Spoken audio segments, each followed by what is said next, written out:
Et les moments les plus dingues dans ma carrière ou les 15 dernières années de ma vie, c'est quand je me suis écoutée et que j'ai osé. Et parfois, oser, c'est aussi renoncer.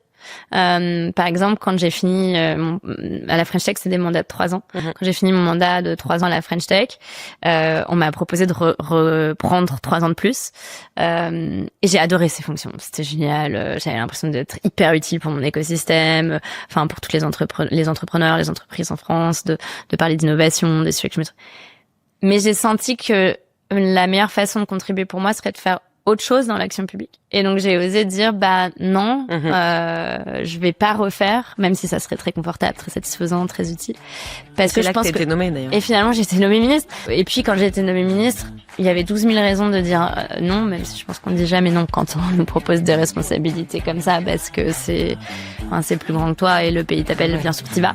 Mais pareil, j'ai osé dire bien sûr, Go, why not? Quoi.